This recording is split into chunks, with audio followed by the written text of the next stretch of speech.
Hello，大家好，歡迎收看郁兄弟。咁啊，尋日啦開咗個宣，就睇一個鍾培生嘅培生嘅講座。咁啊，佢目的諗住11、2月嗰陣時咧就搞個課程，就講點樣即係做生意啊、財技啊、教人經商嗰啲咁嘅嘢。好似一班就收3800幾，其實聽上去都吸引嘅，因為唔講學唔學到嘢，即係起碼接觸佢一個人。又或者接觸佢呢啲咁嘅圈子嘅人咧，用3000幾蚊嘅代價咧，當敲門磚咁樣敲門，佢點一下其實都 OK 嘅。咁你有翻咁上社會閲歷，就算學唔到嘢，聽佢講嘢，其實都諗到佢諗嘅嘢。咁啊，從曲線學習，我覺得呢個就唔係嘅。當然即係去到會唔會有另類收割咧，就另作別論。但係我自己覺得就應該唔會。因為其實鍾培生本身佢自己都咁有錢啦，你另類收割，即係當班人係韭菜咁割咧，就有食佢嘅身份啊，即係同一般搞課程嘅騙子冇乜分別。佢咁有錢，佢唔需要搞啲咁嘅嘢，我都相信。所以其實我自己都有啲心動，但係冇辦法啦，依家囊中羞澀啊，真係。如果唔係，我都諗住即刻報嘅。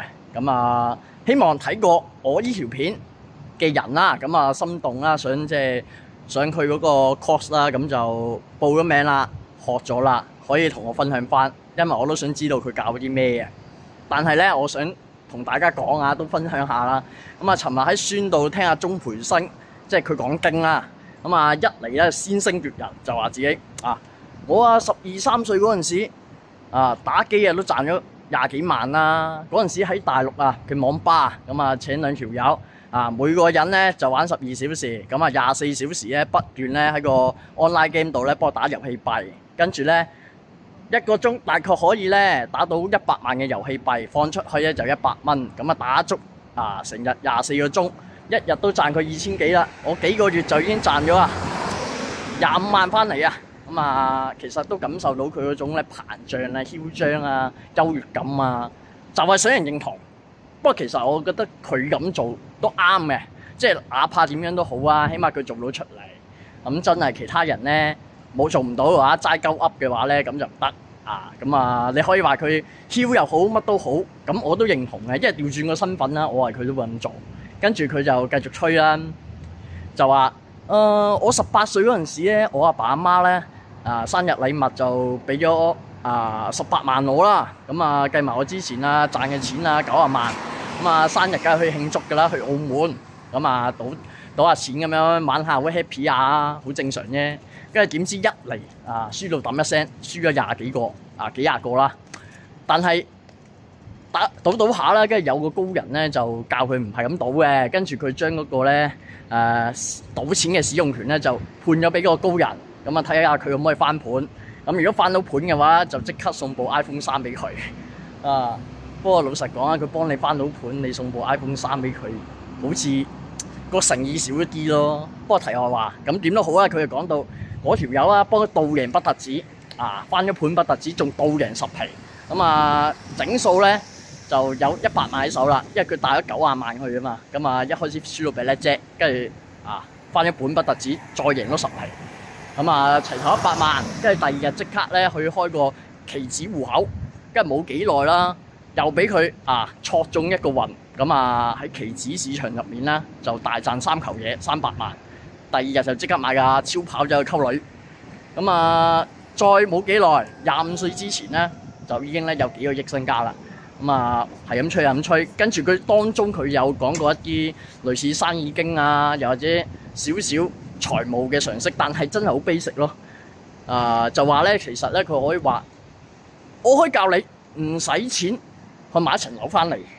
佢講咗個 basic 嘅嘢又話按揭9成大折機按揭9成你唔好攞去租記住，但係你可以賣出去。有關於樓嘅嘢有低買高賣有買樓花亦都有資產轉移等等嘅財務技巧，但係其實我聽落去，你又講得唔夠深入，亦都即係一啲好 basic 嘅嘢。講下啦，佢話佢再問大家一次我講到咁，大家明唔明？跟住有啲人話唔明，但係佢唔理。跟住咧之後咧完咗成個佢嘅所謂嘅演講之後啦，隔離有個女助手就幫佢補飛。其實咧佢中山咧講得唔係太深入咧係正常嘅，因為咧呢個咧孫咧係免費噶嘛，咁你要報咗下一班啦，交咗3800幾啦。咁佢先會講得深入噶嘛，係咪先？佢喺度講，亦都唔方便啦。如果唔係，你哋點報呢個課程咧？再講啦，其實3000幾蚊咧就唔多嘅。你可以用3000幾蚊就可以識到鍾培生呢啲咁嘅人物。經商10多年嘅一個大人物，係咪先？淨係個牌頭都已經值錢啦，係咪先？咁佢咁講，其實都合理嘅。我自己都 buy，所以我都支持大家去當係見識下啦，攞3000幾蚊當係敲門磚又唔多，咁記得真係如果真係上到佢班嘅，同我講分享下，咁我等小弟學下嘢，我都想學啲財技嘅。雖然佢今次嘅演講對我嚟講都係有啲失望，但亦都係意料之內嘅，因為佢真係求其吹幾吹咯，講啲嘢好 basic， 跟住講股票啦，又話有啲人專割韭菜，咁梗係割韭菜啦，跟住就喺度講話，就算你俾人割，你都要知道點樣俾人割。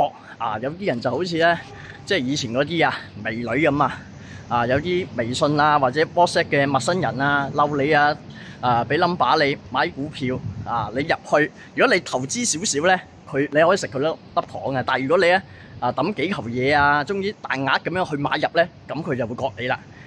一嚿石沉落去咧，抌落去嘅時候咧，個股價會推到更加高噶嘛，到時佢哋即刻沽貨，咁咪即刻冧咯。你錢又唔夠多喎，個股價細嘅話咧，本身細股咧就可以任佢錯個位啊嘛，只要資金量到位嘅時候，可以喺好短時間裏面咧爆發啊嘛。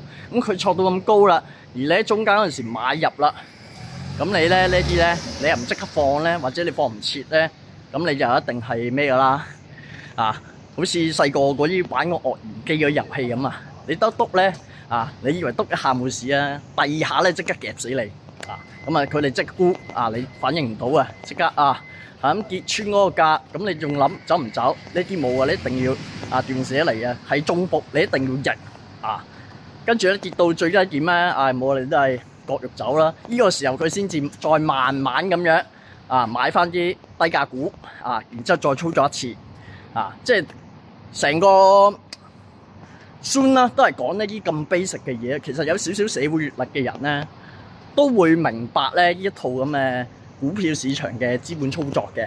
咁就講啲比較行嘅嘢啦。你話佢完全咧聽佢講學唔到嘢又唔係嘅，起碼即係有呢啲嘢可以俾到你咁令到我覺得你明明可以搶，但係夾硬好似失樣嘢俾我嘅感覺咯，有少少就。不過點都好啦，咁我都支持大家就去睇一睇鍾培生，即係佢教嘅嘢嘅即當係即係認識一個有錢人咁啦。咁講有錢人富二代啦，好似鍾培生依富二代同林作比咧，咁我絕對認同鍾培生嘅因為林作只有一個詞，就弱智嘅低能蠢狗。咁林作基本上係廢人嚟㗎啦，只不過佢屋企有錢供到佢去外國讀書即係以為自己高學歷，做啲工作體面就打橫行，但實際上咧有事嘅時候咧就不知所措之前搞咩 JPEX 虛擬貨幣唔使幾日連間鋪都要執埋喺網上面又喺度囂張，但係次次搞到咧都係好塵即係我覺得你富二代咧應該係諗辦法令自己贏。即係哪怕鍾培生你話中山打斷，次次都揾啲咧佢打得贏嘅人，但起碼次次都係佢贏呢個就無可挑剔嘅喎，人哋贏喎，都係人嘅你只可以雞蛋裏挑骨頭咯。但係將心比己，你係佢嗰個角度，佢嗰個位置地位，梗係想人認同因為裝逼係剛需嚟㗎嘛，係咪先？咁有辦法裝到逼咁點解何樂而不為咧？梗係裝㗎啦，係咪先？裝得到冇問題嘅。但好似林作嗰啲，你又裝逼，但係你要裝得柒，係嘛？即係嗰陣時好似同鍾培生打場團賽以為喺中山嗰度贏咗一球嘢佢要輸啊嘛，輸贏都可以俾一球啊嘛。咁覺得自己咁樣打個輸咗都可以賺到佢100萬就贏咗。但係你賺100萬，可能中山開個擂台賽。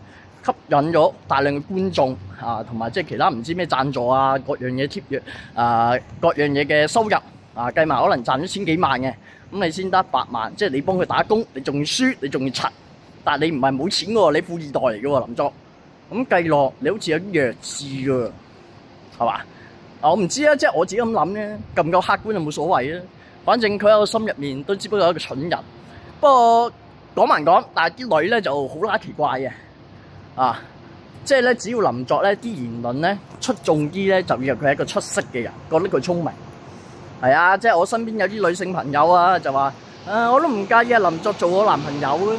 即係我即刻黑人問號，話唔係啊，揀個又矮又樣衰又撚蠢嘅男人做男朋友，就係因為佢有錢咯。當然即係佢肯講嘢嘅，即係你夠 talk 得咧，其實都咩？但係佢隻 talk 咧係真係得表面嗰隻 talk 咯。佢背後嗰個底氣都係佢屋企有錢俾到佢，而唔係佢本身係有呢一樣特質。你試下佢冇錢即刻夠膽出聲啦，睇佢逼追劈嗰壇嘢即刻笠水潛水，完全冇對策嘅。靠律師朋友咯，只可以咁講。之後就潛水一排啦。如果佢冇錢，你覺得佢可唔可以玩咁多女啊？阿余美會唔會跟佢啦？問題本身就係答案，你可以否定我啊，冇所謂嘅。但係一目了然。咁兩者相比之下啦，鍾培生咧絕對聰明過好多，呢點事實嚟嘅。即係你可以話佢一啲人品上點啊，各樣嘢唔好啊，但係起碼即係佢都肯做一啲表面嘅禮貌同埋即係佢做嘅嘢又唔係錯，我都覺得佢 OK 嘅。中山呢個富二代 OK 嘅。如果我係富二代，我都做差唔多咁嘅嘢啊！總之一定要有人認同噶啦，呢點肯定噶啦。想做啲成績出嚟，咁其實不論有錢人都好啊，窮人都好啊，都有種裝逼嘅心理啊嘛，一定要有個優越感啊！就係想人認同，冇壞嘅呢啲嘢，你做咗咪得咯，係咪先？大家話係咪啊？咁呢條片就講到呢度，都係最後嗰句。咁如果去嗰個鍾培生嘅課程報咗嘅朋友學完啦，咁分享俾我啊！好，呢條片我就係幫佢宣傳嘅，咁希望大家中意睇呢條片啦，拜拜。